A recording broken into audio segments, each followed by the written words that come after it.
Hello and welcome to Podsongs, where we interview inspirational people in service to others as inspiration for a new song.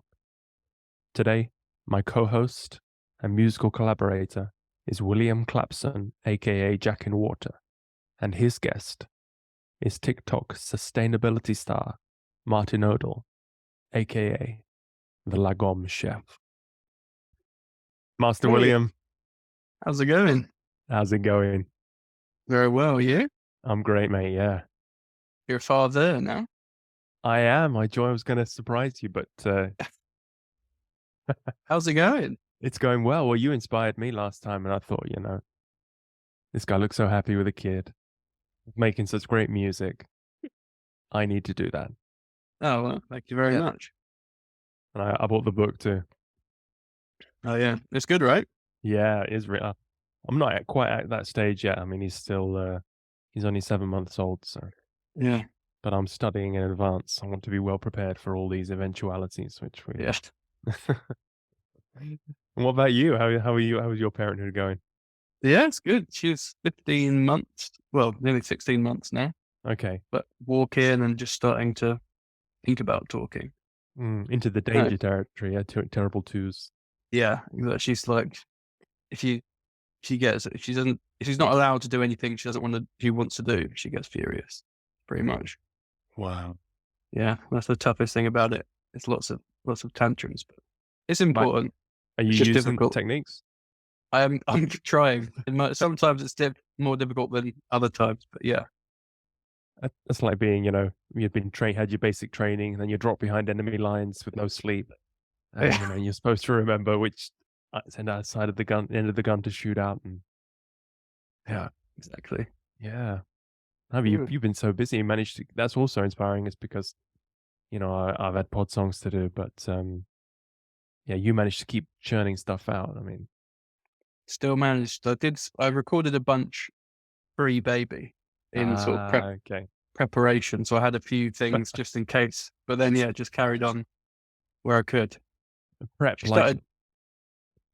prepared. Yeah, my mise en place. Is that what it's called? It's brings us into cooking, which we'll be talking about later. Yeah, exactly. Yeah, no, but I love the Christmas album. Oh, thanks, man. Yeah. Thank you. No, it was fun to do. Like I've wanted to release a Christmas song for a long time. And this just made sense this time. Yeah, I know. It's beautifully put together, as all your stuff is always. Oh, thank you. How's it all going with Podsongs? It's going great. I mean, it's a 2-year-old, so it doesn't, you can't get it to do anything it won't want to do. And, it does, it has tantrums but yeah, no, it's great. So I've got a backlog of episodes where I still did myself, where I'm still the artist, but now I'm going for 100% guest artists. And you're actually the first guest to come back on for their second helping. Oh wow, what privilege. Yes, it is. Well, it went so smoothly, the last collaboration. I mean, you virtually did everything. Yeah, I'm not great at co-writing. No, but you collaborate with I've checked out your other you've collaborated a lot. Is that since recently or No, I think since when I signed the record deal, one of the reasons I wanted access to other co-writers whose managers probably wouldn't bother with me, like free label. So I kind of just like used all the contacts I could to do as many collaborations as possible. That slowed down now that I've gone back independent, but it's something I just kind of like an ambition of mine to collaborate with a lot of people. Okay, so you went through the roster. Yeah, pretty much. So I met all the co-writers and producers I could while I had a label attached to me. Is that what you chose that particular label? Is because you liked all the other artists? Yeah, I've always liked them as a label in general. And I had like friends that signed. What's the label? Let's give them a bit of promotion. Network, yeah, based in Canada, but now they've got like offices all over the world. Yeah, they are a great label. Okay, with some great artists. What's your favorite collaboration so far you've done? Not that you could, they're all good, but what are some highlights? Probably I mean, it was pretty special getting to write with Justin Parker. I wrote a song called "For You" with him, and he has been one of my like songwriting heroes. He's done stuff with like Lana Del Rey and Bat for Lashes. He's a huge Rihanna song. Like he's done these big like pop hits, but he Oh, always. he's the guy from Lincolnshire, from Lincoln. I think he's from Lincoln. Yeah, I'm not sure. Like I should know where it's from, but I don't. Um, but yeah, he was like a kind of a bucket list, and Wow. thankfully got to work with him. That was fun. And then just actually working with other artists like Alaskan Tapes, and Last Dinosaur, sort of two of my favorite artists that have become friends, and so then it's been kind of they're big highlights for me. Because you're on this island in Mallorca, on I Mallorca. am in the middle of nowhere. Yeah. Because I'm quite bad. I'm in the south of Italy, Yeah, which is virtually, it's a cultural island. Let's say, put it that way. There's not much. yeah, There's not much going on around here. There's no yeah, distractions. Put it that way. yeah. Oh, that's Yeah. nice. There must be more going on Mallorca. Yeah, I mean, right now we're living with my mother-in-law, but we're moving to the city again Okay. in a month. Um, been renovating a house, but yeah, this in the city is pretty like there's a lot going on. It's like a tiny city, Mhm. which is, and you can get to the beach, you can get to the mountains, you can get to a forest in like 15 minutes drive. So it's ideal for me. Yeah. Yeah, Yeah. We've got the countryside here, but even then, we're not on quite a mountain. So if you want to go to the beach, you have to drive. You want to go into town, yeah, you have to drive. If you want to go for a walk, you have to drive because there's no yeah, paths, and it's just the main road is just there and on a steep hill. yeah, So, yeah, you can be so near but so far. It's also in a town. It's important to pick the right location. So I'm sure you yeah. have. Well, I hope so. Hope so. Yeah. No, but that's Justin Parker. That's great. I mean, I remember him now. Yeah, he's from Lincoln, and Yeah, Lana Del Rey fame is yeah. So how did that go? I mean, did you collaborate by Zoom or? No, it was in person. I was before pre-baby. Okay. I basically would just I'd do like 2 week trips and fit in as many like co-writers as I could into gigs and stuff. And so now I collaborated with him in his house in London. He's got like a room that he writes out of, and had 2 days with him and wrote a song. It was, it was special. Like I feel like just some people have got like a certain, specifically him with piano and kind of ballad chords. He just Hmm. has a way with it that it just feels like, I don't know. He's just one of those like special guys that just seems Mm-hmm. to have like a niche and just really nails it. Yeah. Well, I mean, he made together with Lana Del Rey, their chemistry made her career. I mean, that she Yeah, launched then with those songs, and that's no, for sure. yeah, yeah, it's fantastic. Yeah, I've also speaking to Alex Siegel, who wrote was Dan Siegel's son. I've Oh, been in touch with him as well. yeah. Yeah. Did he Oh, mention him wow. in the show? Do you remember that? Or Yeah, I think 'cause he's a musician, right? yeah, Yeah, yeah. he's yeah. No, I think we did talk about him. It was a long time ago, Yeah. and I don't listen back to the shows because I'm too busy making new ones. So No, but I that's do remember him talking about like him being a musician okay. for Well, he must be sure. a very balanced person, otherwise, because Yeah, product of psychology yeah, parent. Yeah, but I'm also collaborating. I mean, I love it. It's just yeah, so because I really get in the rut as a songwriter. I mean, I use the same four chords, same melodies.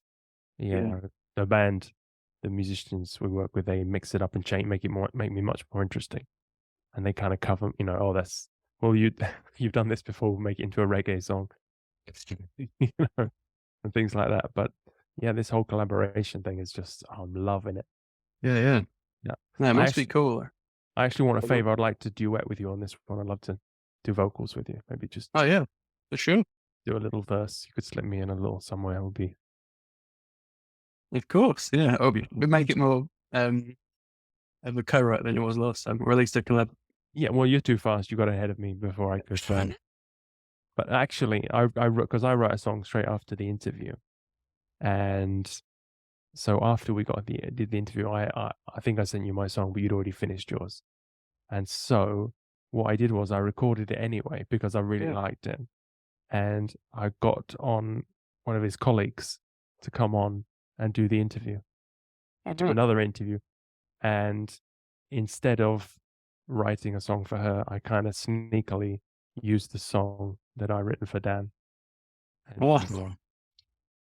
she took it well, but yeah, I should have just written. Well, I'm gonna get her back and write a proper song for her, but Mm. I just need an excuse, and she's also, she's the mindfulness coach, and she's Yeah. yeah, it was Diana Winston, and she is a famous psychologist as well Yeah. in her own right. Yeah, but his song came out great. It was a hose through which love flows, which was that Santana quote that he talked Yeah. about. So I had all his his lyrics, and the chorus was I'm a hose through which love flows. Do you like? I was going to ask a question. Like when you're doing, 'cause you must have got like into sort of some sort of process. I guess now you're a small collaboration, but before when you were writing the songs, have you found that it changes how you question, like what questions you ask guests? Well, so now I've stepping myself out of the picture. I'm talking to you for half an hour, but then when the guest comes on, you take over and you Yeah. do all the chatting, because also it makes for because people used to come for the songs, but now they're staying for the conversations because they get to see the guest through the eyes of a fan. Yeah. And so someone who's super interested in them, and even though I'm an okay interviewer, I can never get to that level of excitement and interest. So every week now, we're getting people who are just obsessed with somebody, and they Yeah. just happen to be musicians who happen to write a song at the end of it, and that's kind of like, the cherry on the cake, But having because we're talking now to Martyn Odell, the Lagom Chef, who I Yeah. haven't heard of before, but I've been checking him out, and he's a live wire. He is a funny guy. Um, I feel like he's one of those people that's like built to be kind of a personality somewhere, which obviously is why it's done so well on TikTok, but also like a great chef from like, and gives great tips and just has a great energy and an approach. I think like food waste is something people talk about a lot, but Yeah. I don't know, he gives very practical approaches to that. And I think, I don't know, I've always been massively into food. And so mainly if I watch any content on YouTube or TikTok, whatever, it's always food. And so like there's a few people that kind of seem to come to the top, and he's one of them. So Mm. I'm super pumped to get to chat to him.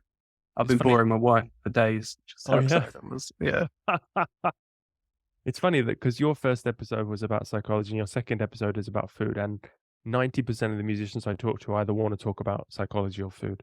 Yeah. So so we could probably psychoanalyze you about what the link is, and you're using food to cheer yourself up, or some Oh yeah.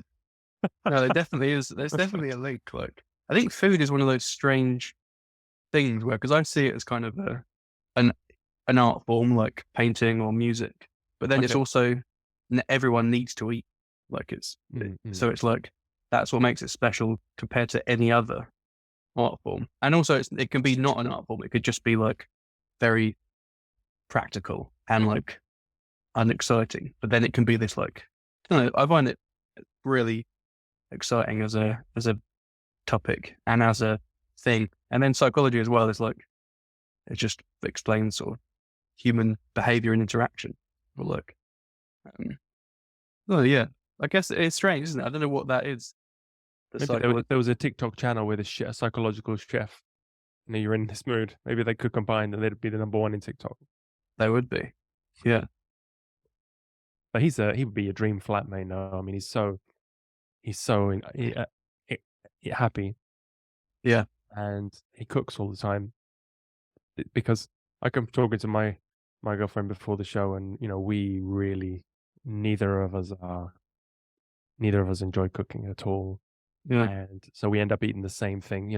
We leave it to the last minute. We get so hungry, and because we don't want to do it, and then we get so hungry that we just we cook something in half an hour, and then it's the same thing that we've been eating for weeks, and yeah, yeah.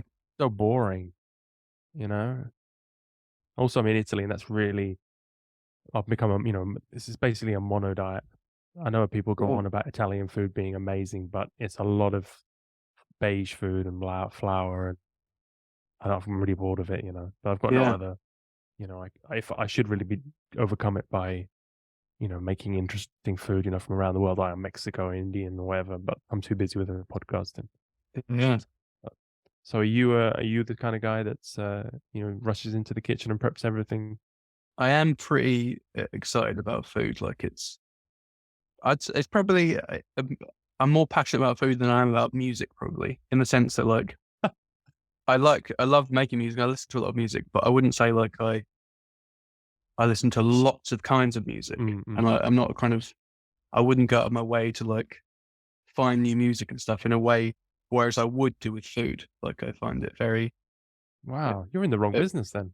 yeah, I know, like I do, but also I think I'd be even fatter than I am if I was like, I don't have a very good, haven't got very good control. Whereas music generally doesn't have any impact on your health. Whereas I feel like I, Hmm, the quite fact that I'm sedentary, yeah. not like cooking and eating all the time, it's probably a good thing for me because I haven't balanced it very well with lots of exercise or movement. So, um, Well, I mean, you picked this chef. The first thing I saw him was he was frying butter in bacon to make a hollandaise sauce.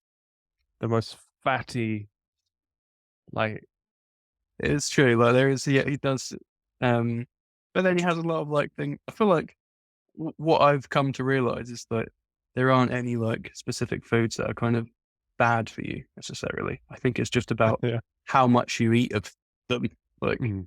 um, and I don't know. I think people are often scared of like butter or like things like that. And I think, yeah, I No, mean, I I'm a say big that fan of butter. Yeah. as a, as someone who is could probably lose some weight and be a bit healthier with their eating habits. But yeah, I just love food a lot.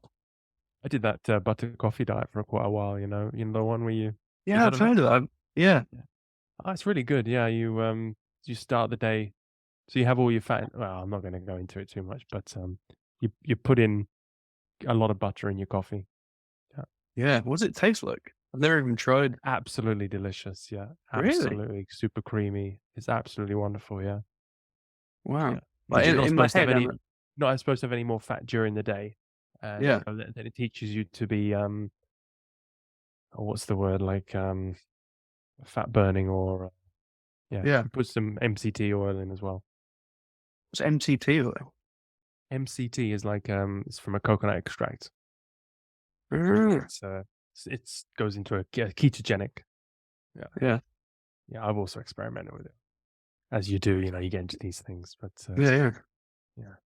But you're really up for that if you want to have an energetic morning yeah, and you just burn through things, because after when you're eating, you need a bit of digestion time. After, yeah, yeah, particularly if you've had a proper feed. With this, you have a big evacuation, then you're ready to go yeah, yeah. because you've just drunk a liter of coffee. So yeah, No, it's like, fantastic. Give it a try. You just wow, put it in a blender, yeah, dump in some butter. Yeah, wow. No, I'm definitely gonna try it. Like, yeah. It's for losing weight. It's very good. Yeah, yeah, yeah. no, but like, because the only things that ever worked for me for like losing weight or maintaining weight is it's intermittent fasting. So that basically that, because you start Yeah, you don't you stay in a ketogenic state in the morning, so you don't break your technically you don't break your fast in the morning because you're not taking on carbs, so your body yeah. doesn't switch to the Mm. Right, check it out. yeah, do it, and it does taste great, and yeah, you get to drink coffee and butter, which are probably two of the best foods. Yeah, I've never as I'm annoyed that I haven't had it, so I'm going to definitely.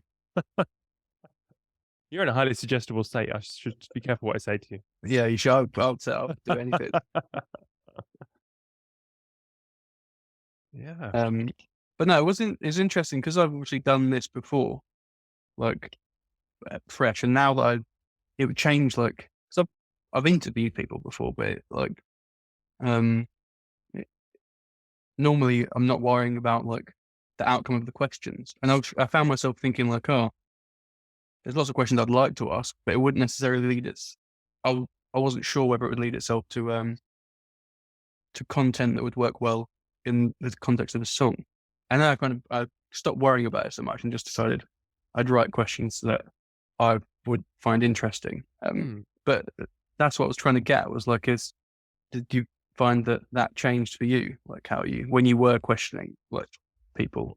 Well, I think the best interviews where you don't ask questions because, if he comes round to your house, you'd be very worried about the food to cook because Yeah. he's your chef, you wouldn't have a list of cue cards next to your napkin in case the Yeah. conversation runs dry because there's a bottle of red wine on the table and everyone, trouble shutting everyone up basically. So Yeah. it'll just be a talk. I mean, do you know much about him outside of his TikTok? Not really. There's not like, I tried to look at I I know that he's not outside of TikTok, not much, no. Like other than he's got some stuff available on his website and yeah. So it'd be good. I guess it would be nice to know like a bit about his background Yeah. personally. But I always wonder, like, worry with podcasts, like for it to not become self-indulgent for me. Mm. I guess like most people would have similar question probably Yeah, if well, they're people are into it. interested, he's Yeah. quite new. He's quite new to, how long has he been doing it? I mean, I mean, he's been a chef for I think about 15 years, but in TikTok, the TikTok world, I mean, it's about a year or two, I think. Like, right. um, but he's like, yeah, I think blown up quite fast. I see that. I see he was on a huge billboard campaign around the country in England, and Yeah. it's And I think he's on this Sunday. He's on Sunday Brunch, which is right. like a big TV show in the UK. Mm. Which is a big deal. So now he's So coming we're on. getting in early. We're getting in there. Exactly. Yeah, I feel like he still seems very surprised that people like are into him. Like I think during their email exchange, he was like, "Oh, it's weird having fans." Mm, mm. So I think we caught him before he's inaccessible. Yeah, Hopefully. because you just think, it's the same to me now because I'm sitting here in my spare room. You're sitting there. We're speaking to the void. It's strange that people will be listening back to this conversation Yeah. for years to come. And he's in his kitchen with his phone propped up there, being silly and cooking up, having fun cooking. That you upload that, you edit it a little bit, and then upload it, and then hundreds of thousands of millions of people see it. Yeah. Yeah, you don't really get used to that, no.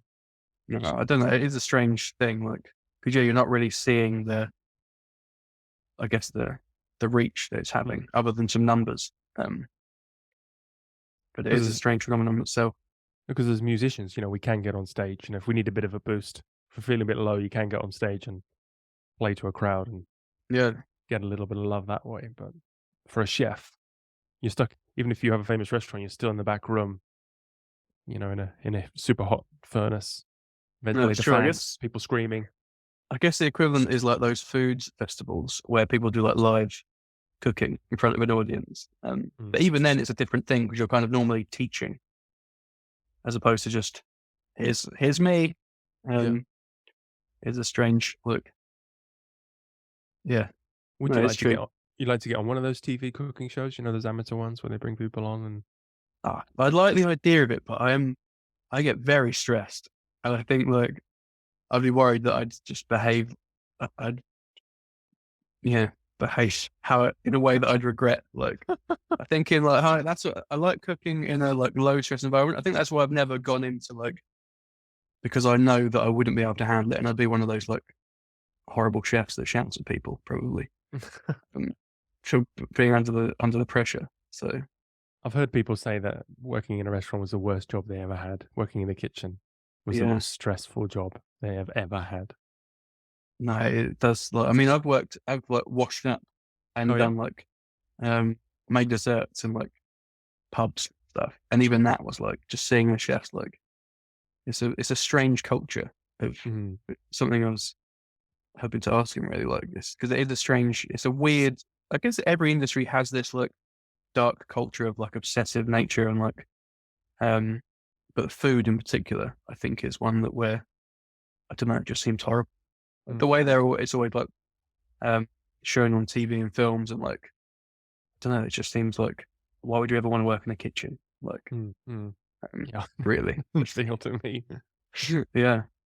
Whereas I think that's why I like this kind of, there's a new way to be, I guess, a successful chef or earn money from, like, so you can make, I don't know, YouTube videos or like even me a you don't have to, which I think is cool, right? Because you're still like offering a service, you're still entertaining people or giving people these food experiences, but without having to work in a horrible hot kitchen with the head chef shouting at you. Yeah. Yeah. Yeah. Maybe he had 15 years of that, and that's what made him he's tested in the fires, and now he has all this Yeah. experience, all these recipes. Maybe he's gone through it, so we don't have to. Yeah. Exactly. No, I always find I'm always a bit of a fanboy with chefs. Like any kind of any restaurant that I've got into or I've like followed a chef, like I turn like there's something probably more like become more obsessive with chefs than I have like musicians that I kind of admire. That's what I always find funny about the show is because, as musicians, I'm speaking to more and more famous people, and they're the idols, but really, but they in their private life, they idolize someone else. And it's Yeah. funny to, to go about bird watching and learn about it from a famous musician, and why it's so cool, and you wish you could be doing that all day, or the opposite, like hunting. Yeah.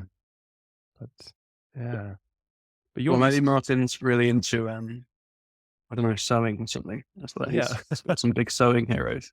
I should, if I was really at an artistic podcast, I'd get the next him to interview somebody else, to interview someone else. Imagine that. Just Yeah. eventually it would come back round. Yeah, To someone idolizes you. 7 Yeah. Degrees of William Clapson, yeah. But what kind of song are we going to make? Because he is very upbeat. He is, It's true. and your music is more on the melancholy side. The opposite of upbeat. Yeah. Well, I'm sure that he has moments of reflective. Be manic depressive, Some of these Yeah. people they come up for the show, Yeah. and afterwards they're crying in the cupboard. Exactly. And I think that there's a way of getting energy into a song without it necessarily being upbeat.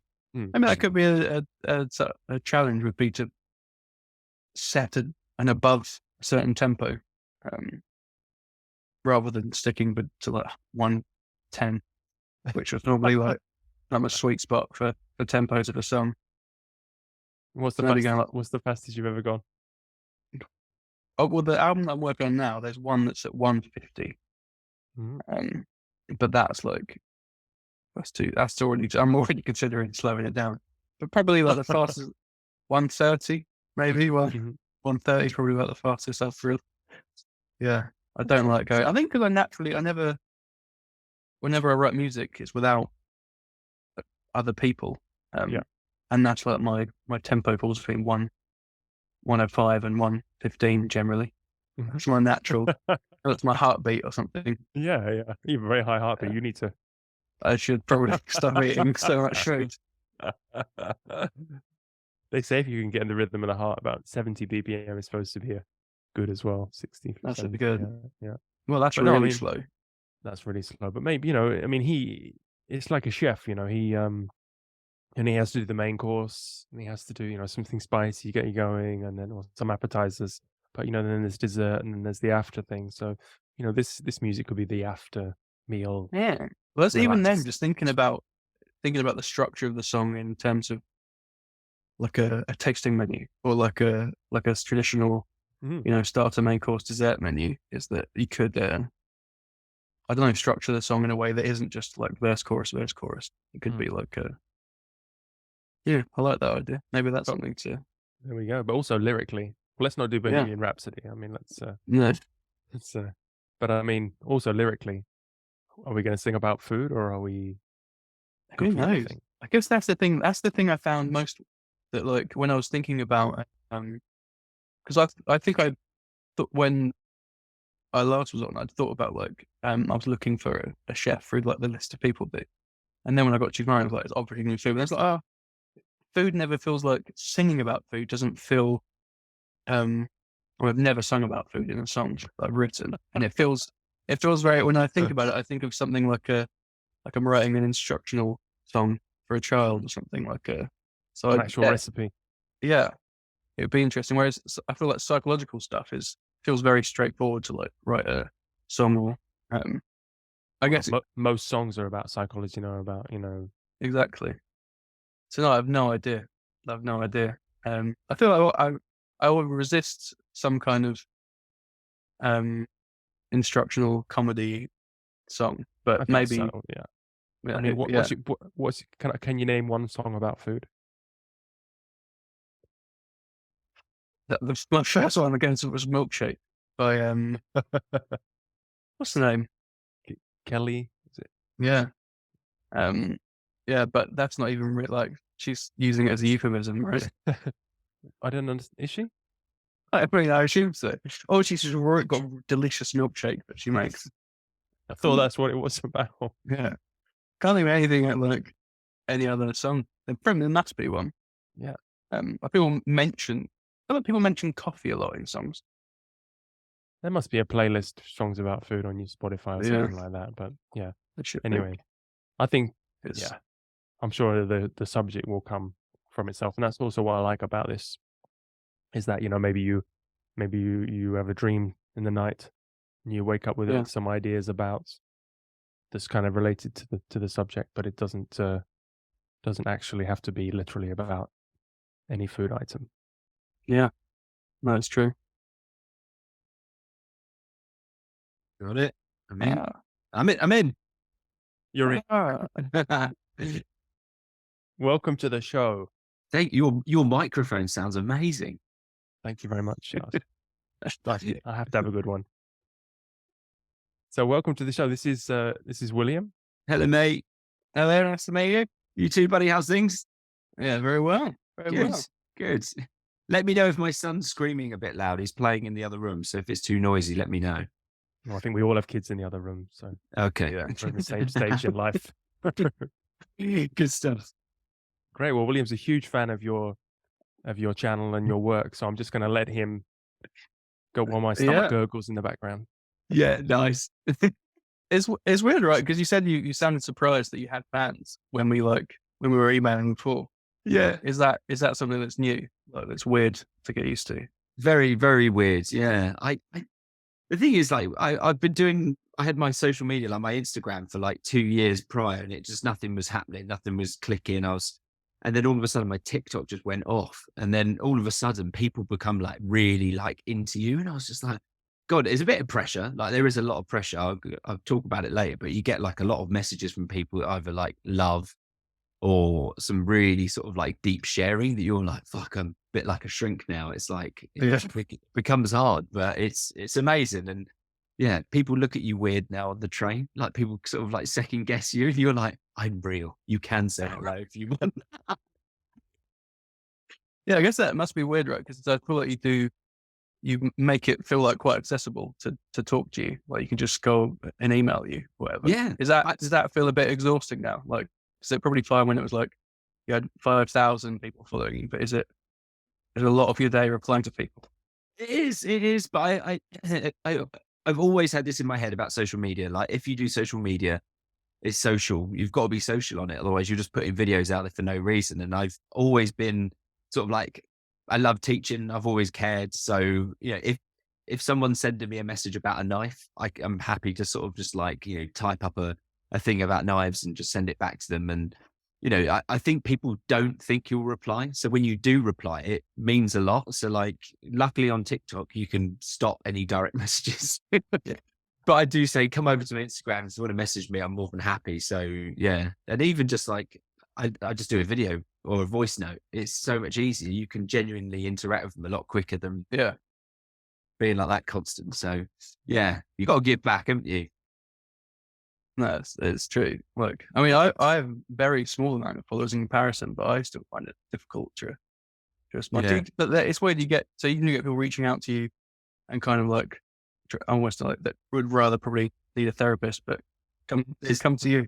I mean, some of them are just like, you've really helped me. Like a lot of them are people with like ADHD, and they say that I really help them because my way of cooking is so scatty that it makes them feel normal. I suppose there's almost like comfort in the chaos kind of thing. Yeah. But also, like some very like dark ones, a lot of suicidal people that have messaged me and gone, you don't understand how much of a hole you've dug me out of, just like your daily content. But then when you get that daily content, I'm like, fuck, like if I don't post daily, am I going to ruin that person's life? It's always sitting there in my head going like, if that's their daily medicine and I don't do it, there is that pressure. So, but it's cool. I mean, I've done it. I'm here. I'm just going to crack on. Because one question I had, because you've been a chef, like obviously pre TikTok blowing up for like 15 years. Is that right? Yeah, it's mad when I say it. I'm 36 now, but the first restaurant I worked in, I was 15. So then I had a bit of like, obviously I did it when I was at school, had a bit of a break from it all. But then when I was about 19, 20, I went and did like a 4-week cooking course down in Ashburton in Devon, which kind of gave me the understanding of what it means to be a chef. So like how to plan daily, how to plan your weeks, how to think about things ahead, how to construct a dish, that kind of thing. It wasn't so much, here's how you dice an onion or here's how you peel a potato, like that stuff you can learn. And then, I worked in Soho in London from the age of about 21 all the way through for about 5-6 years, 2 different restaurants, went up to Tufnell Park, worked in a restaurant there, helped set it up. And then I did a degree in photography. And then while I was doing my degree, I was full-time at a cookery school teaching. So I was there for 5 years. And I think that's where I have my like quite good way of communicating. I've always been surrounded by actors and people like that. So I'm quite confident in talking, but to have that people asking you a question, you having to chop and chat and do that was quite natural. Then just did a lot of development work. So when I worked for Joe Wicks, the man that saved everyone during lockdown, as they say, did he really? I don't know. But I did. When he was very small, they released the 90-day plan, and it was just like a copy paste off the internet. So they were like, we need a chef who can develop recipes and balance them. So I did that for 2 years, and then then just when I started doing my own thing, really just set my own channels up, did a bit of like freelancing here and there, and then got stuck into the food waste thing. Yeah, because is that something? Because I was going to ask, like, I kind of assumed that you'd worked a lot in restaurants, but it's mainly been like teaching or like food development, like for other people and stuff. Is that something you've consciously avoided? Like you've not wanted to get into restaurant like culture? I had a lovely restaurant. Andrew Evans, the restaurant I worked in. I worked there for 5 years, and it was a small team, a beautiful, like, it was a very dynamic relationship with all of the chefs. There was like a head chef, and then everyone else was like no real role. So it was nice. And then when I was there, I was like, right, I want to change. And I went to this place called Floridita. The head chef was this guy called Andy Rose. And it was like, this is like chefing, 30 people in the kitchen, absolute chaos. And I hated it. I absolutely hated it. It was that real Ramsay attitude. Like no one had each other's backs. There was a lot of like aggression. And I was just like, this isn't me.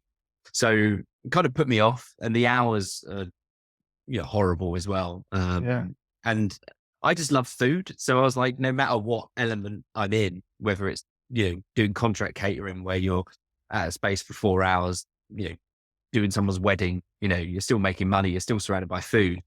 And then when you get into a development role, it's sort of like it's 9 till 5, and it was lovely. Yeah. And is there, because do you think there's still a space for, like, in terms of kind of 2 questions, I guess, like with like that kind of fine dining, I guess any restaurant, but specifically more in the fine dining with like Noma shutting down and the release of have you seen the film The Menu? Yeah, I watched it last night. Yeah. I feel like there's some conspiracy that Noma shut down post like The Menu like coming out and stuff. And that Rene Redzepi going around like chopping people's fingers off. Do you reckon? Yes. Imagine that. Or it's just building up to one big final like, you never know. He's very good at fermenting, so there might be some bodies floating around somewhere. But do you think like there's space for that style of restaurant in terms of like if we're trying to think of like reducing food waste? Because there's a huge amount of food waste, right, in those kind of Michelin style restaurants.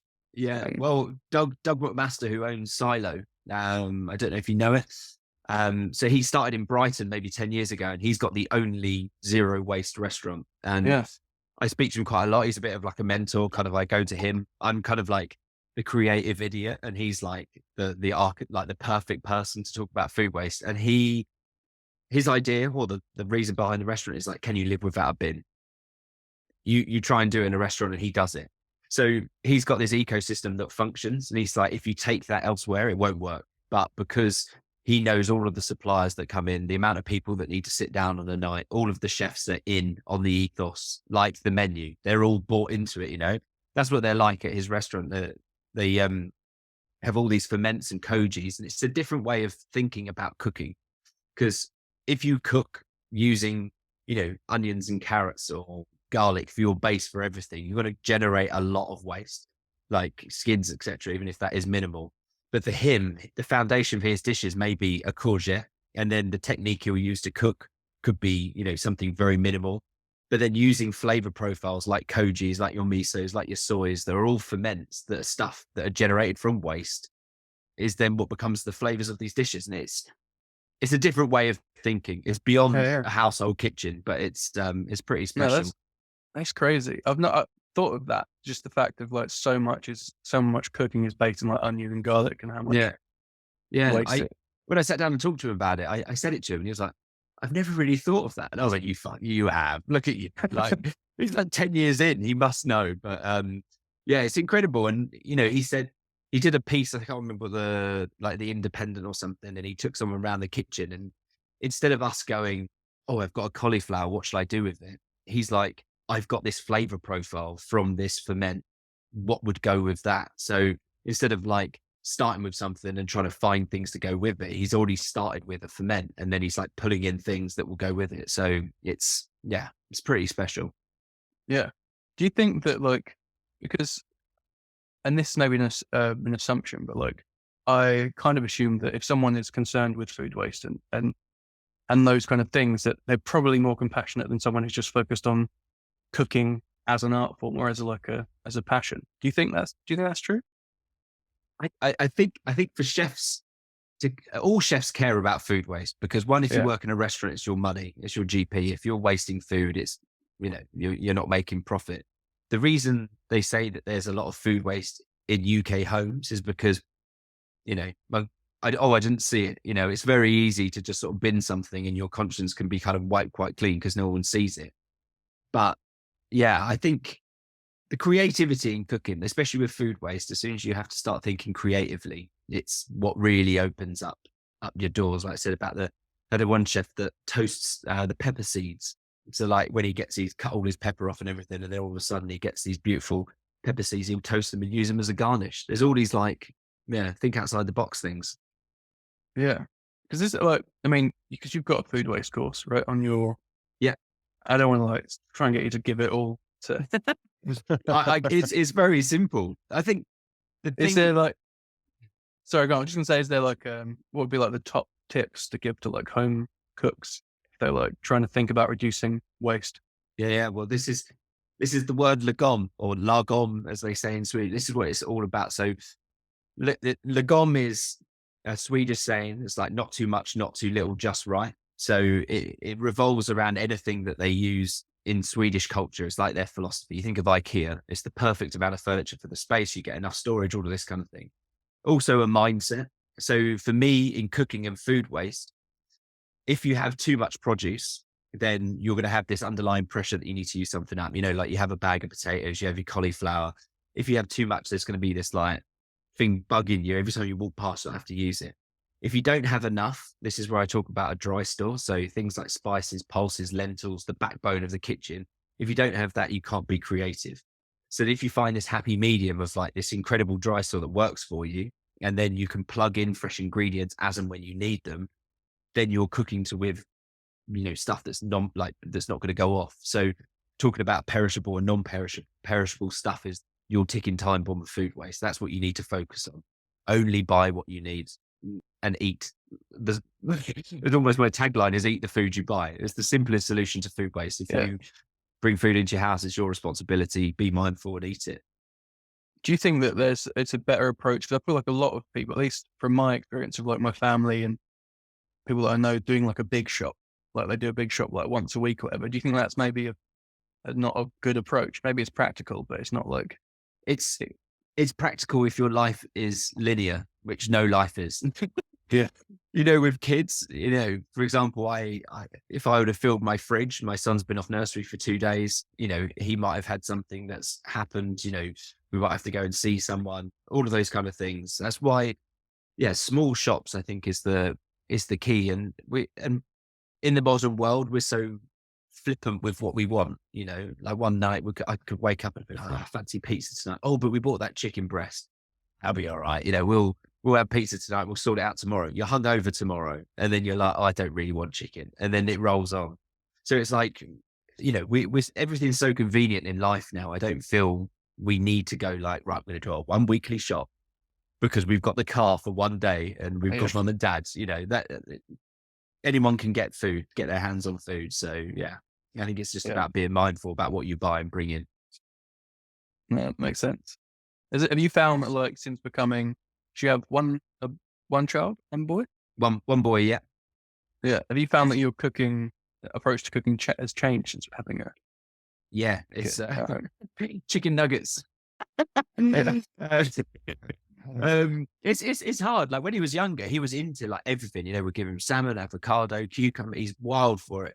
Now it's kind of like plateaued out, and he loves fruit. Like we'll eat loads of fruit, and you offer him something like salmon, and he's kind of like, nah, not into it. But a beige diet, like lots of pasta and sausages. Like people think because I'm a chef that my son eats like beautiful risottos and all this kind of stuff. But it's like, man, the reality of the world is that you give him a bit of chicken, he's happy, and a block of cheese, and he's fine. And he eats so much fruit, that I don't worry about any of his like levels of vitamins or anything. He's an animal. Costs us a fortune in fruit, but it's all right. Yes. Like it's weird though, because I was wondering like because I've got a 16-month-old toddler baby. They're a toddler now, aren't they? Yeah. And she'll like eat anything now, but I wondered if that changes. So I feel like, but what age did that change? He was into. He started going to nursery, and he like on the little app we've got. He was just like, oh yeah, he's eating chicken biryani. He's had this. We're like, what? And then when he comes home, he's just like, like I said, block of cheese. I've got videos of him walking around with like a kilo block of cheese just gnawing on it. I'm like, oh God. But it becomes survival. Like, kids' development changes so quickly. And like, 1 minute you're like, this is actually all right. And then the next week you're like, what's happened to our child? Like, what's going on? He doesn't want to eat anything. He's not sleeping, so you just got to roll with the punches. And I don't put too much pressure on what he eats because I know that he will, one day be eating what we want to eat. It's just like, yeah, he's not going to be a kid that's like chips and chicken nuggets for the rest of his life. It's just a phase. Yeah. Right. It's because when this is my second time doing this podcast. Okay. And last time we interviewed Dan Seagal. Seagull. However way.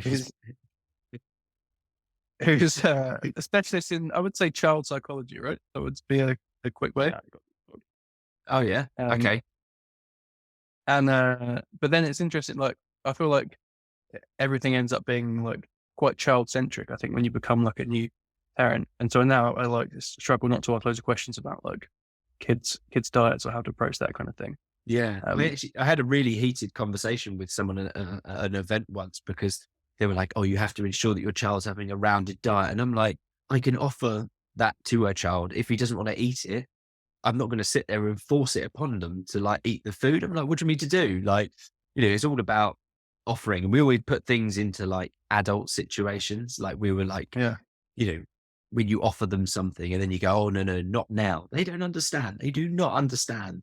So yeah, one of the prime examples was with Halloween trick-or-treating. And like, we don't like to give Noah sweets, but on Halloween, he was like, have a chocolate bar or whatever. And one of the kids had a lolly.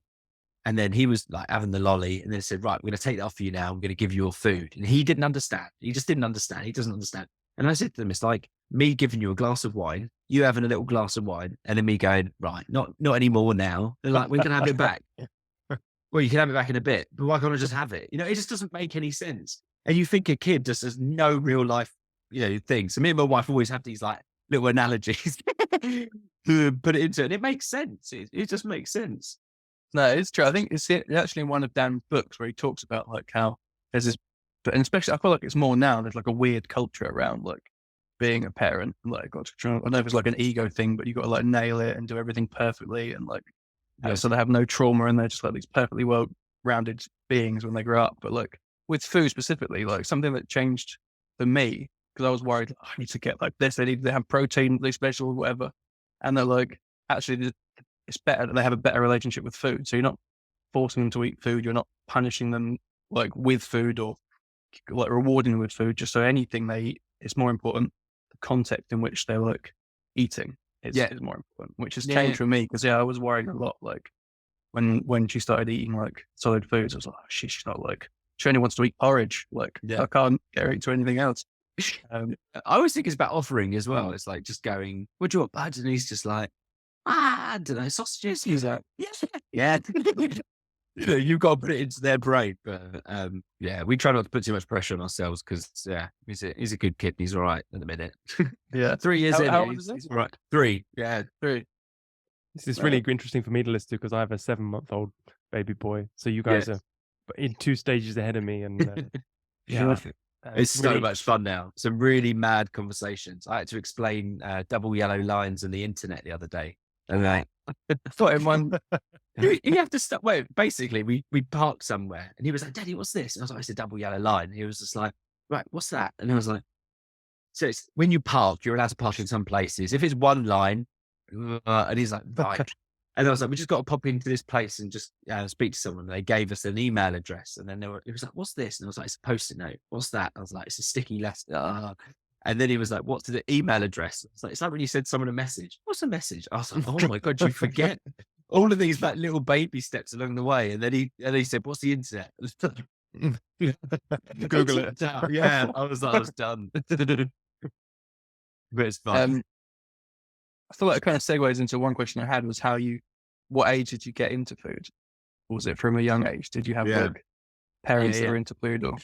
Mum and Dad weren't really into food at all. No, it was weird. I think I've got pictures of me when I was like 5 or 6 and I just was, just loved making bread. There's bread and cakes and all this kind of stuff. And I think maybe one of this it sounds really middle class, but we had an Arga, and I always remember going to the Arga showroom when you have an Arga and they do a demo on all the things you can do on it. And one of the things was like the bottom oven, and they opened up the bottom oven and it was just like, pulling out trays of stuff like this, you could do this. And I think for me, I was like, wow, this is amazing. And then it was the whole Naked Chef Jamie Oliver period. And I remember watching that and just being like, oh my God, this is amazing. And then it really got me into it. And my mum and dad were always like, if you want to do something, let us know, and they would buy ingredients and stuff. So I was doing like dinner parties for my mum and dad's friends when I was like 13, 14, just being that like kid that everyone hates because he was good at cooking. But I loved it, doing drop scones on like the top of the Arga, and it was just good fun.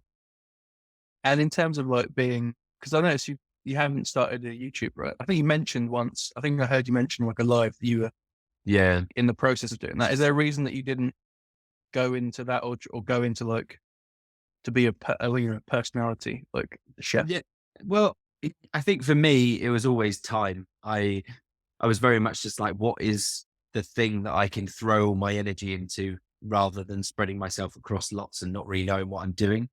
So Instagram was the first one that I was like, I'll do this. And then the length of content I was doing wasn't really working. And then TikTok came along and my content started working. So I was like, okay, I'll focus here. There's a thing that plays in my mind about like creators that are good and have like can do a minute video, and they work across all, they'll work across Instagram, TikTok and YouTube. It's like, but it's not me. I like to talk too much. But then for the format of YouTube, it's like, it obviously has to be 16:9 instead of the other way. So for me, trying to shoot both styles of content and still have that dynamic I want, I find it tricky. So that's why I am going to start it, because it is definitely a platform that would suit me talking. But it's just been time. Like I've had a full-time job for, the whole time I've set my channels up. So, and it's only been since middle of December that I've gone on full-time to Lagom. So I'm still finding my feet in the new year of having some time. So but it's good. You know, like my son was at nursery the first week and second week of January, so I haven't even like got my feet stuck into like the new year really yet. And yeah, YouTube will be something that will be coming because I've got time now. So Yeah. Oh, that's exciting. I heard you're on Sunday brunch. Is it this Sunday? this Sunday, yeah.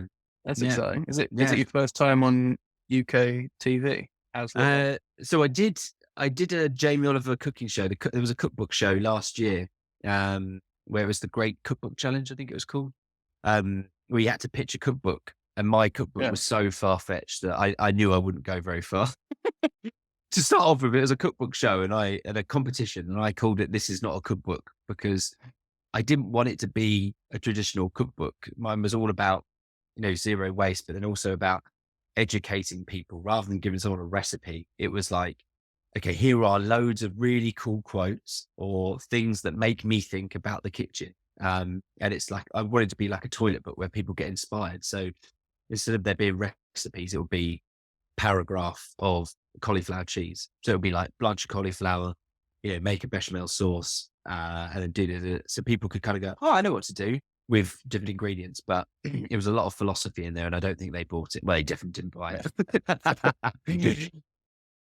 But yeah, Sunday brunch is, I got that. It's weird. I got that job. It's only you get those things, people who you know. So when I was working at Tastemade, I was there as a food producer, and one of the people who came as a freelancer as a producer, we got really friendly, and she was like, oh, I'm going back to Sunday brunch. I'll try and get you in. And then because I did the book with Oddbox, it was like, ticks 2 boxes, you know someone, you have a book, you're in. Like, so yeah, that'd be cool. That's exciting. So one, I was really conscious when I started, like, was putting some questions together that it was going to become very self-indulgent, and it was just me asking for cooking tips. That's okay. But I haven't asked for any cooking tips yet. But one thing I was going to ask was, like, is there certain like, are you passionate about? Do you go to a lot of restaurants? Do you eat out a lot? Like, is that something? It's a funny one. Like, this is my answer that's a bit backwards, but I went to a Waitrose event and I was sitting next to a chef or a guy who worked for Great British Chefs, GBC, the website. And he just talked at me about, have you been to this place? Do you know Michelle this? Do you know blah, blah, blah, blah, blah? I'm so out of that scene.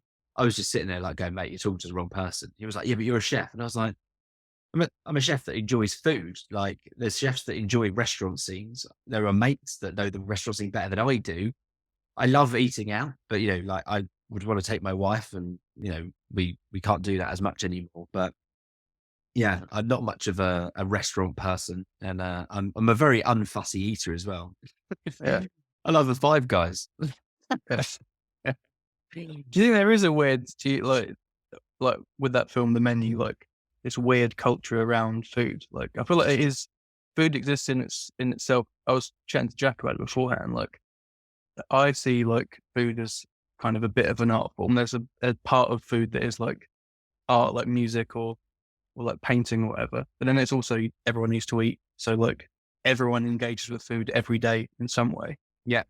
But then there's this, like, level of cooking and culture that, like, is a bit strange and does seem a bit like elitist, like, in a lot of ways. Like, well, that's what like, that's why I really push and rip into people that come to my channel to talk about that, because there is that level of it, which is Michelin star, and I completely appreciate it. I think it's amazing that they can dedicate their life to doing that one thing and perfecting that one thing. But for me, it's not me. I just enjoy food for what it can bring. Like, you know, it can fill you up, it can make you happy, it can give you pleasure, it can clear your head. Like, I do it a lot for my headspace. I just zone out when I'm doing those videos. I'm in, like, everything around me is just gone for the day.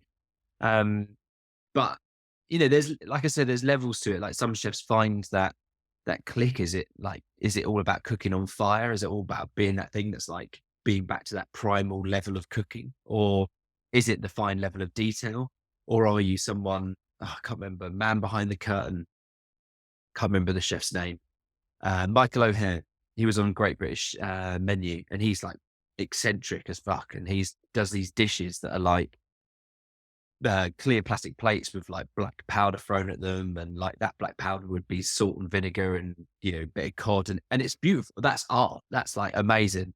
And I'd like to go to those places, but they're those kind of experiential places rather than, you know, your Pizza Express or your Zizzy. Have you got like a favorite set of restaurants in?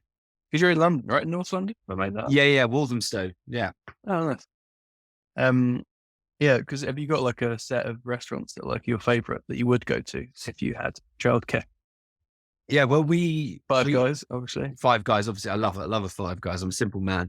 Hawksmoor, I think, I think it's just incredible. So, like, you know, when you get a good bit of meat and they've done it well, and you're just like, there's been a lot of love going to this, like the whole process from like, you know, they've selected the right animals, they've looked after them. Obviously, you cook the meat well, all of that kind of stuff. I can respect that.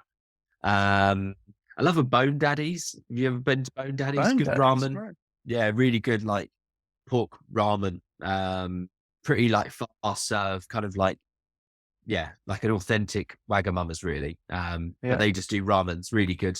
Yeah, I just love it. I love a Five Guys. I mean, I've got a friend who I used to work with at Andrew Evans, the first restaurant I worked in, and he's always like, every time he lives in Ireland now, he comes over and he's like, right, we're going to Arcola Street in Dalston and we're having a Turkish, because that is like, you go to Mangal number 2 and it is, you leave a happy man. I could eat Turkish every day.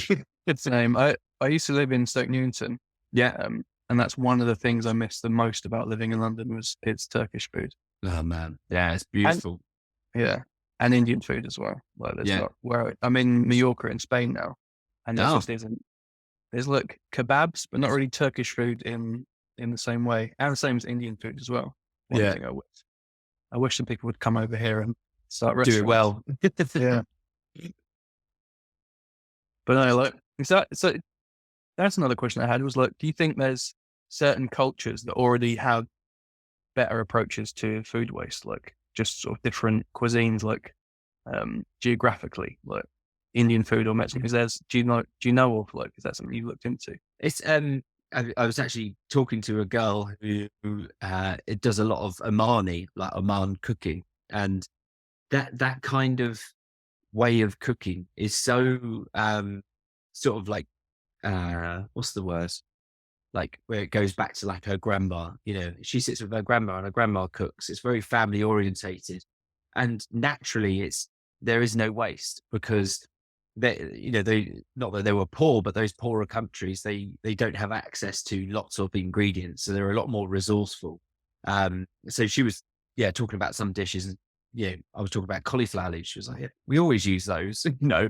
And I'm like, it seems like a new thing in the UK. Like when you say it to people, it blows their mind. But I mean, I suppose that would be my answer. Yeah, Omanish cooking. I don't know how you say it. Omani. Not Armani, but you know. But I love Middle Eastern food. But then I said to my mate Bob, who's the guy I was talking about the food, I said, it's like me saying I love Middle Eastern food. It's like saying I love English food, which encapsulates the whole of Europe, you know, because there's so many different subgenres. And we were talking about Turkish, and he was like, there's so many subgenres to Turkish. But I say Middle Eastern because I like Ottolenghi and Syrian food and all of that kind of stuff. But I don't know it enough to really comment on it. I just love the spices and the ways of cooking and the breads and cooking over open fires and that kind of thing. Yeah. Do you find, I guess you must get that a lot, like kind of this food kind of snobbery in like comments, like, you can't do this or do this. And there's a lot of this, I guess there's a fine line between like tradition, like people that will like, you can't call like a paella, like if it's not got like cooked over a certain like flame or whatever, like and then those kind of like traditions, which I kind of makes sense. But then there's like this snobbery that takes it even further. Like it's the Italians. Yeah, my God. Oh, those Italians. I'm in Italy here. I should just give you full disclosure. Whereabouts? Opposite the Amalfi Coast, the Cilento area. Oh, wow. Underneath Napoli. Yeah. Beautiful. Yeah. So the reason I say it is because I've got a couple of Italian mates. We lived in Switzerland in Lugano, which was just above Italy. So we had a lot of like Italians sort of like, they can do amazing food. Don't get me wrong. But I did a carbonara dish on my TikTok, and I did it very traditional all the way through, but I put a little bit of garlic in mine because I like a little bit of garlic. Fucking hell. Oh, hell broke loose. No, garlic, you call yourself a chef. Blah, blah, blah. I'm like, mate, I'm like, calm down. And I always say, cook to what you like. You know, some people comment like, you put too much salt in that. I'm like, did you taste it? No. Have I been a chef for, I don't say these things, but I do say, did you taste it? You know, cook to your palate. You know, maybe it's too much salt for you. Maybe it's perfect for someone else. Maybe it's not enough for someone else. You know, it's all a personal thing, cooking. So One of the guys in the band is a fan of cooking as well, and there's an Italian chef who cooks on English TV. I can't remember their name, but it was with Philip Schofield one time. Gino D'Acampo, it's got to be. Right, it must be him, yeah. Yeah. And he was cooking a carbonara, and something about the lady host made a silly comment, and he said something like, you know, if my grandmother had wheels, she would have been a bike. Yeah, it is. He I has. love that. Yeah, if you type in Gino D'Acampo, it's and then look at his like show reel on that, it is just him dropping like clangers everywhere. But that's what he's known for now. Yeah, I suppose that's always those scripts are written for him to drop those clangers in there. But yeah. No, I feel like that's always been the scary thing of like get anything to do with food. It's like you get those like snobs or like the traditionalists in certain cuisines. Yeah, but I guess you're not In worried Italy, about that. you do Just that. rub them off. yeah. You get me and this there's a Chinese guy called Xiang's Workshop or something, and I did this technique called velveting. Don't know if you know it. So it's in traditional Chinese cooking. When you have a Chinese takeaway and you eat a bit of chicken and it's so soft, you're like, is this cooked? This is so soft and weird. So it's this technique where you put thinly sliced chicken in with like bicarb soda and soy sauce, all of this, and it breaks down all of the fibers so that you end up getting this insanely beautifully soft chicken. It just blows your mind. So I did it, and then he got really drunk and he ripped into me. He was like, who is this guy? Like, he's not a chef, you know, you can tell, blah, blah, blah, blah, blah. And then all of a sudden, he like, loads of people commented, and he was just like, oh, and he retracted. He left the videos up and he apologized like over the internet to me and stuff. And I was like, mate, I don't care. It's your traditions. If I did it wrong, that's totally fine. And then he showed me the traditional way as well, where you do it with egg white and all this kind of stuff. And it was quite funny that was a proper traditional thing that I'd done for ages because I'd known it, but I didn't get it quite right, and it brought him out like really bad. But I think you've got to take these things on the chin. I'm quite open, and I'm just like, look, you can come at me. It's totally fine. I'm made of leather. You know, I'm all right. Yeah. I'm not saying anything that I'm doing is perfect. I'm just showing you the way I do it, and that's totally. Yeah. I guess that is a weird thing. There's like this trend well, not trend, but just this like side of TikTok that it's just chefs reacting to other chefs. Yeah. There's It's like chef's reaction. The original guy is brilliant because he just rips the piss out of people that have obviously done something quite terrible, or on the spectrum of someone that's done insane pastry work and they made like a giraffe out of chocolate, and he's just like, fuck, I just give up. Like, you know, there's another guy called Ken something, and I just find him really arrogant. He does it in a way that's like, I'm better than you. This is rubbish. And he kind of like tries to school you a bit, and it's just a bit like, oh mate, no one's here for this. No, it is dull. That sort of. Yeah. So what's your ambitions for like the future? You guys starting a YouTube? Yeah, I just came off a call. I had 2 calls back to back before this because I was like, got to cram them in. And the first one, I want to release a vinegar brand and a salt brand because I use smoked salt so much, and I use vinegar so much because it's such like a pivotal piece in cooking. So I'm trying to figure out to set up that as a bit of like not like a non-profit, but basically I just want people to see the branding and have a laugh and be able to use it. Yeah. And then I came off a call with the founder of Crowdfunder because I've been in touch a lot. And last year, when I was making no money, I was like, I need to crowdfund for this project I want to do. And then because of my TikTok, we've obviously stayed in touch, and I explained the idea of this hub that I want to create. Imagine just like a space of like a cool workshop, loads of kitchens where people can come in and use them, you know, a cafe, to do workshops. I can film YouTube content. People can come in and use it to film their content and just have it as like a fun hub of space that's like non-pretentious. People with no money can come in and, you know, and use it and create content from. So yeah, we spoke to him about that and he was like, you can make that happen. So Yeah. yeah. Well, that's exciting. Yeah. Yeah. So it's just I said to him, I always have this thing ringing in my head. My mate works for an agency, a branding agency that does a lot of data-driven stuff. He's the creative and he's got the business partner that's like the really practical one. I'm the creative that hasn't got an ounce of like practicalness in me to write a business plan or anything. So I'm just like, I need to find that person, you know, there'll be someone out there. Yeah. What, so you wouldn't ever want to open a restaurant? That's not in your like. I'm gonna do some pop-ups. I think for me to do a restaurant is like a really big commitment. Because people want to eat on the hours that you want to be sitting at home in your underpants doing nothing. So yeah, I've done my time in restaurants and it's hard work. And I don't think I've got enough drive or motivation to really want to do it properly. I think I'd much rather throw an experience. So the pop-ups I'm going to do are we're going to call it Mart's House Party. And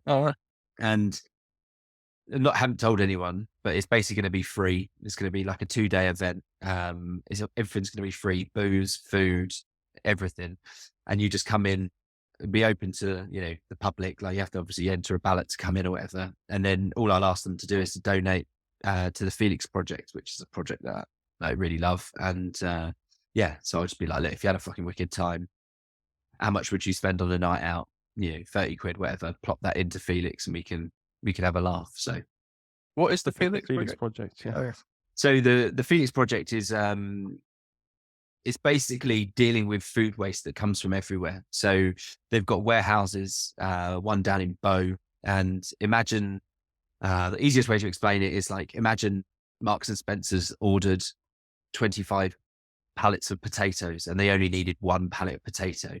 Where does all that waste go? It goes to the Felix Project. They turn that food into meals, and then they give the meals to people that are on the breadline or, you know, community projects that need food. And it is insane the amount of food that comes in, like restaurant quality food. You could have big restaurants or butchers that are bought in because of demand. Something cuts, you know, they've got 25, you know, lambs. What do they do with them? You know, they can give them to the Felix Project. They can turn them into meals, then send out, and it's amazing. Yeah. That made me think about like, what's your opinion on like sell-by dates and best before dates and stuff like that? Do you think is that like, I was speaking to someone the other day and it's different. The approach is different depending on what country you're in. Yeah. Like certain things will have different opinions on chicken or like cooked beans. Like it's just different in each country. So in the UK, sell by dates is purely for supermarkets. So that's just an indication for them to go, this needs to be shifted by this date so they can rotate stock. Best before is basically, if you broke it down, is best before this date.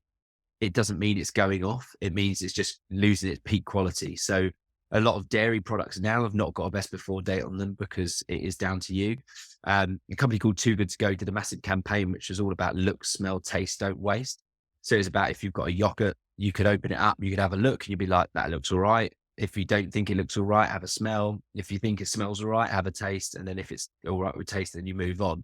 So a lot of these things aren't going to make you ill. But the only things that will make you ill are the things that have used by dates. So things like chicken, fish, that kind of stuff. Yeah. Yeah. Thanks very much. Scroll me on that. Have you got like what's your go-to dish if you're like if you have to like make a special meal for me and Jack? Well, dietary requirements. Have you got any allergies? Penicillin. Penicillin, great. Okay. If you put none of that in there. Yeah, my style of cooking is very. I like to do lots of little things. So whenever I have friends over or whatever, if you were to come over, I wouldn't just go, we're going to have lasagna. I would do something like, you know, I'd make a nice bowl of couscous and I'd make a load of different dips. So I did like murmara, like the romesco dips that I did recently on my channel. I do things like, I call them my big fat fudgy carrots. So like big carrots with just like basted in butter and all stuff like that. And then little adders. called, I make a thing called there's a dukkha, which is sort of like an Egyptian spice blend with hazelnuts. And it's just kind of like a big smorgasbord of food. So like people can kind of pick and choose and help themselves. And I kind of like that style of cooking because especially for leftovers, it's like you could just segment it and put it somewhere and you can make something out of it. Yeah, sounds great. Love that. Well, when you're over, let me know and you can come over and have some food. Yeah, when is the pop-up?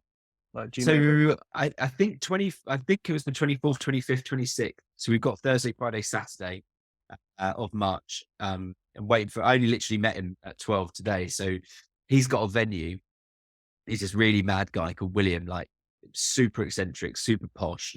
Got this cool venue. And then he'd got like a couple of cocktail venues. And I went in there when I had, I think like 300,000 on my TikTok. And I said to him, I was like, oh, I want to do some pop-ups. And he was like, this is the cost, you know, da, da, da, da. And I was like, okay, cool.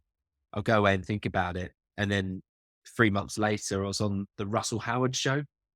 Just did a segment about food waste on that. And he saw it and he messaged me. I was like, oh, we need to talk. And now he's basically sponsored the venue for me, got me drink sponsors. So that's why I can do everything for free. I can be like, well, this is for you guys and for me. Like, let's just have a good time and enjoy and say thank you for the support, really. Yeah, that's awesome. Have you found, I guess, do you know, I don't even know about if you can see that information, but do you know where a majority of your followers are? Like, yeah, it's like 60-40, I would say. Let's have a look. Let's go on my analytics. But when I look, it's mainly obviously UK. I think it's like 60 split, but then very equal split on men and women, which is quite funny. Yeah, 40% male, 56% women. Age range is just mad. Like you get like over 50s. Like I had a message from this like 80-year-old woman the other day. It was like, I didn't know you could teach an old dog new tricks, but you've taught me a few things about cooking. And I'm like, God bless TikTok. Yeah, 53% US, 28 United States, 10% Australia, Canada, and Ireland. So right mix. no, I feel like it's got to the point where I could probably ask for some tips. Yeah. Or say thank you for things that like one of the game changers of videos was we eat a lot of cauliflower cheese just because my wife's Spanish. Yeah. And there's like certain kind of, I guess, is cauliflower cheese a British food? I think so. It's pretty. There probably is other cultures that do like some version of it, but like yeah. But yeah, she loves that, and I always boil the cauliflower, just because I always have. That's how I've done it. But since roasting cauliflower and then putting it in the you go. Changer. It's the thing that I try and like really instill in people is just like understanding the simplicity of treating each element well. You know, like if you was just to boil cauliflower, it's totally fine. It's acceptable. It's all right. But like, what is that adding to the dish? Is you just boiling it to soften it, to put some sauce on it? Whereas you could add some flavor to that cauliflower and it'll, you know, elevate that dish that one step further. And it's those little small nuances in food, which is like really, really interesting. Yeah. Do you think like, because I know you said about the cookbook thing, that didn't go down too well, but do you think that's like this traditional way of having a recipe book has a negative impact on food waste because like people be like, oh shit, I can't do this. I haven't got like fresh tamarind or whatever. Like, yeah. Do you think that having a different approach? So I've seen like there's a few YouTubers that I follow that now will like almost approach their recipe books in a way that's more of a format. It's like, oh, this is my approach to this kind of dish. And I actually do kind of similar thing. Is that something you think that? Yeah, this is what we did with I was just trying to see if I had it on the shelf. This is what we did with the cookbooks that we wrote is instead of having a recipe that works on its own, we worked on recipes that worked as a base. So you could have a risotto, for example, and it will teach you how to make a really amazing base. But then the veggies that go into it, we created a bit where you can cook them separately and then add them to the risotto. And then on each recipe, there's a swaps piece. So it's like, if you don't have mushrooms, you could swap in XXX. And as you progress through the book or you learn through the book, you learn that you can interchange things. There was two different swaps. There was like flavor swaps and structural swaps. So like flavor, you can put anything, if you've got a mushroom and you don't want mushroom, put pepper in. Yeah, it'll change the flavor of the dish, but that's down to you. Structural stuff is like if you're making a croquette with potatoes, like, and you swap that for a pea, you're not going to have a croquette, it won't hold together. So that's where you need to like focus. But that's the thing. As soon as you understand that, it's like the world is your oyster. But yeah, recipe books I think are brilliant if you want to understand. If you get a decent one from a good chef that's really thought it out, this is what my YouTube channel will be about. And you take a recipe and then you look at it and you can understand what each thing is doing in the dish. Like, why have they added vinegar? Why have they added, soy or miso at this stage? Why have they done this? And it's like, if you pull those apart, then that's when you can start, replacing things or, like fucking with it a little bit. Like if you think of like a hollandaise, for example, which is like, if you think of it as purest form, which is like egg, butter, and then a vinegar reduction. If you take out, like I did with that, the baconaise, whatever I called it, I can't remember. But if you have your egg and then the fat is just fat. So what fat could you put? You could put beef tallow in there, why not? It's still fat. It's just emulsification. You could put that, I rendered down chicken fat and then put that through it. And then, the vinegar, what if you then paired that with something else? What if it was a different flavored vinegar that paired with the thing that you put in there? So once you start understanding those things and ways of thinking, that's when you can really be playful with food. What is your favorite TikTok that you've done? Your favorite, like, if you had to look, because do you think of them like? Because I was talking to one of my friends that's a chef, and he's just started doing YouTube, and like he kind of it's because obviously being a musician, like I think very much in my content being songs, like. And do you think of like as now like rather than you're making dishes, you're making content? Like, is that like your? It depends what day I'm doing of it. If a day where I'm like, right, I've got to rattle out 7 videos because I know I've got a hectic week, then it becomes more about like the thing that I'm doing. And that's why you end up picking something like a hash brown, because, it's something you can make and it's like quite end to end. It's you don't have to think about it too much. But some of the ones that I really loved, which I need to sort of like go back to a bit more, was when I did the baconaise and the chicken fat hollandaise, and like I did a coconut mayonnaise, because those ones were creative ideas, but weren't so far fetched that it didn't like push the boundary out of home cooking. It was still just like, this is just a fun way to fuck with a dish, and people would really like those. And they're the ones that did really well. And then you go back and do something like a tomato soup and it blows up. People love a tomato soup. So it's hard, but I'd never create content for something that I want to create. It would always be now what people have commented. So I build my content off the back of the comments. Someone would be like, can you show us how to make a veg stock? And you're like, that's the easy, but people want to see it. And it's like, you forget if you take a step back and think about it. So yeah. Do you have like, people that you follow on TikTok or YouTube? Like, have you got like a top, who are your like go-to people? So yeah, chef wise, there's a guy called Andy Cooks. And he's literally just gone stratospheric. But again, he's got that content that is like so goes over all channels. I was saying earlier about like really snappy 1-minute videos, but he would just do a dish, like I said, like, but will do it really well. He's like a proper chef. So his stuff's pretty cool. Who else? There's a small cocktail company, or I don't know if they're a cocktail company, called Foolproof. And their videos are just like, they're really tiny. They've got like 2,000 followers, but like their content's just like really like cool. And I'm always looking at them going, I wish I could be cool like that. But I just put my phone on an egg box. That was like how I started all my videos. I was like, how do I prop my phone up so I can talk to it? And I just literally had like an egg box there, and I was like, that's the perfect height. So yeah, that's how it all started for me. You got the same egg box? No. No, I've moved on to a tripod now with a little ring. Oh, wow. But yeah, when I first started, it was just like, and this is the thing that I'm in like a conundrum with. I've got a couple of channels that are like, Pinterest are going to back me and want me to go and help them on their, like, well, not help, they're going to help me. But my style of content doesn't work on there because mine's very chatty and long. And then when I make the content for TikTok, it's so like, I could have an idea and I just click my phone in and I'm off.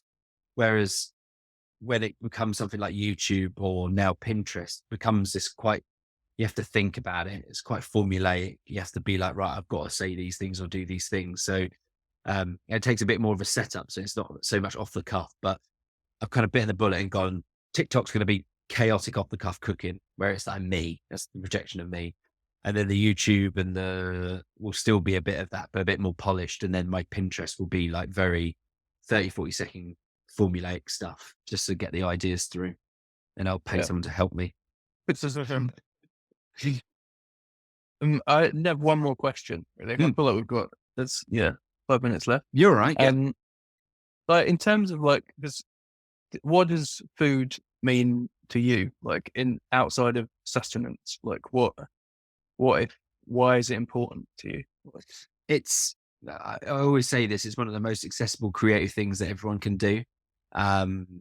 If you're a musician and you took away your guitar, what do? It's everyone can play with food and everyone can create something fun.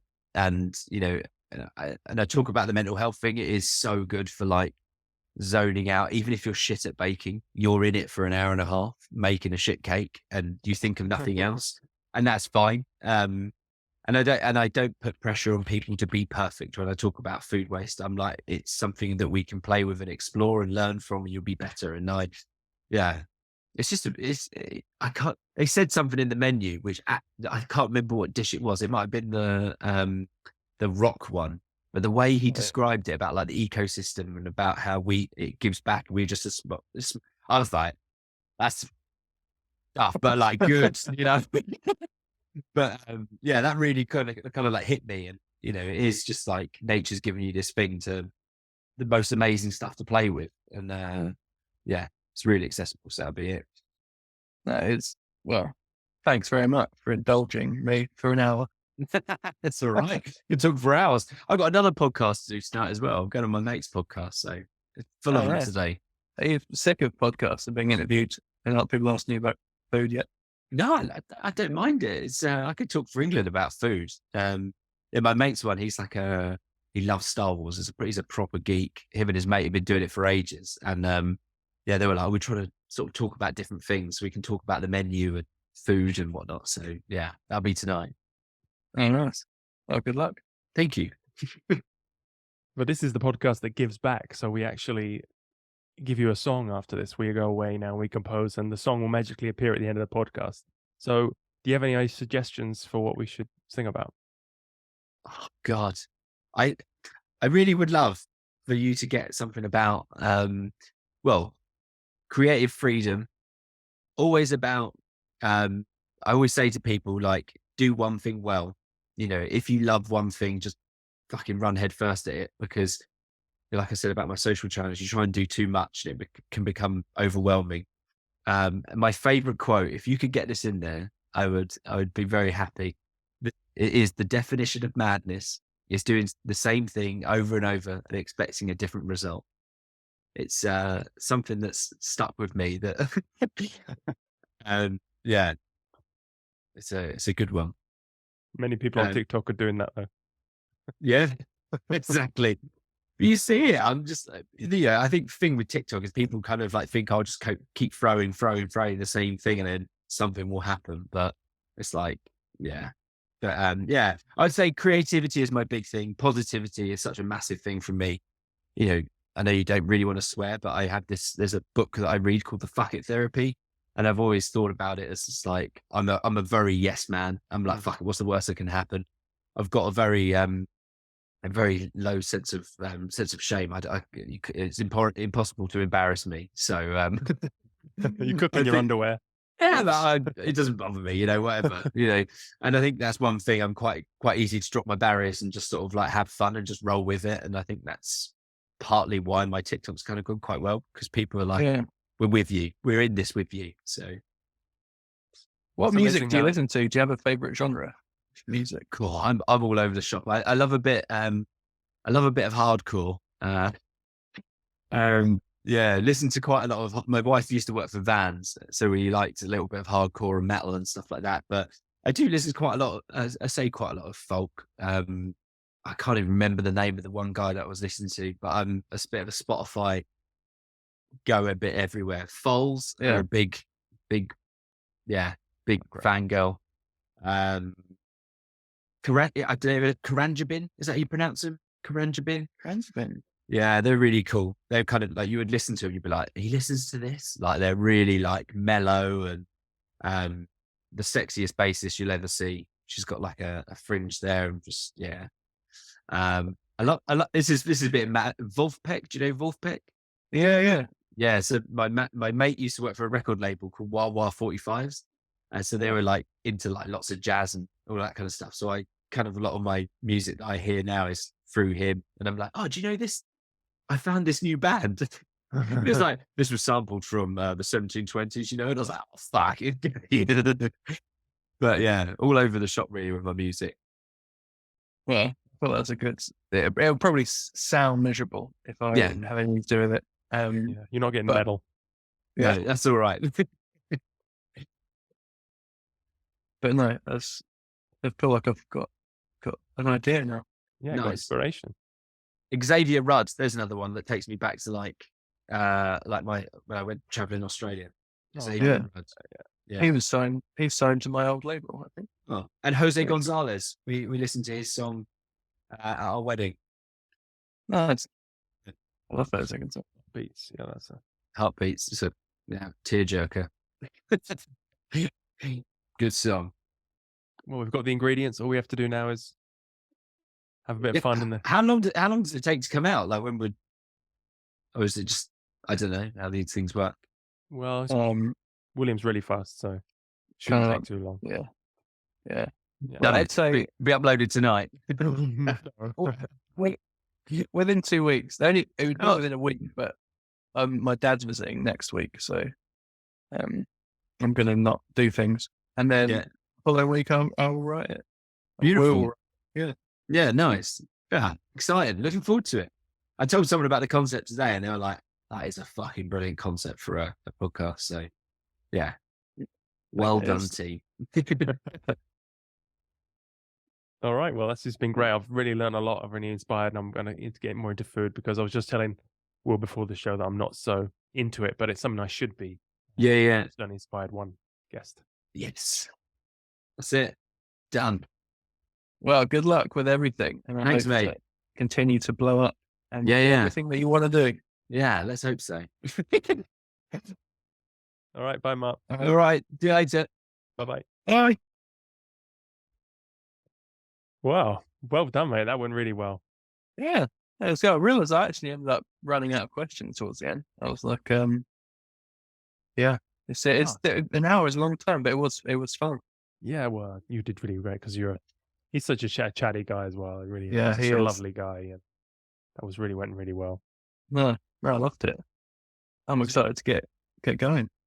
I was interested to listen about how, because it's funny I was thinking how the media makes the man, his style and, being this TikTok right up, it feels like you're talking to you, doesn't it? And it's funny, without TikTok, he might not have, made it or exploded. No, it's true. Because his unpolished style is really, really nice to watch. Yeah. It made me think that that's how I kind of want to approach this. Maybe it's like not to overthink it too much, and to try and like have something more organically come out and try and record like the vocals in one take. Just try something like his style. Yeah. But it's also interesting how those years of preparation, like, because, he knew the guy from the silo and, he's not just somebody who said, oh, I'm going to try to do sustainability. He's standing on the shoulders of giants and he is really in that vein. So, yeah. No. Well, I'm excited to have a go. As I said, I'll probably put something down while it's fresh. Okay. Like just lyrically. And then, next week, probably next weekend, probably start. Okay, brilliant. Well, I'll get in touch. Okay, if I could sing on it, I would love to do. Oh yeah, for sure. Yeah, in one take, obviously. in one take immediately. All right. Well, great chatting. All right. Really great meeting up with you again, and we've got to make this an annual thing. Yeah, well, I'd love to. Thanks very much for having me again. All right, Will. See you later. Take care, mate. Bye-bye. Bye.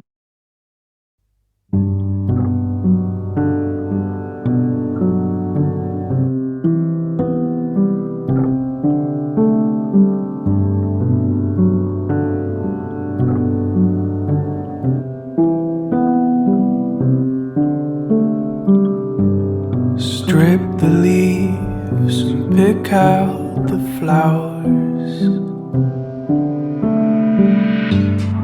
Toast the seeds and harness the flesh.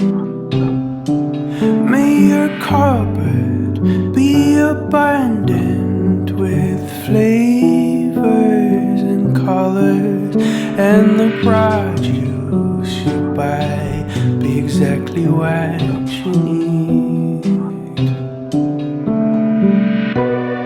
Not too much, not too little.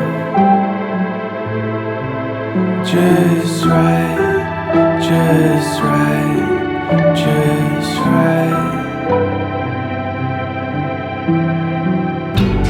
No life is linear, all days are adventures to enjoy or endure, and all food still matures without you in mind. One day you want pizza, the next you want pie. It's kind of easy if you eat what you buy. Not too much, not too little. Just right, just right, just right. Not too much, not too little.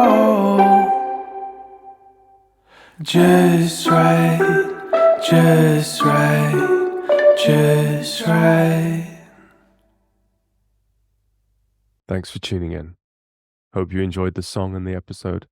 The song will be released next week. It will be available on all streaming platforms, but you can already pre-save.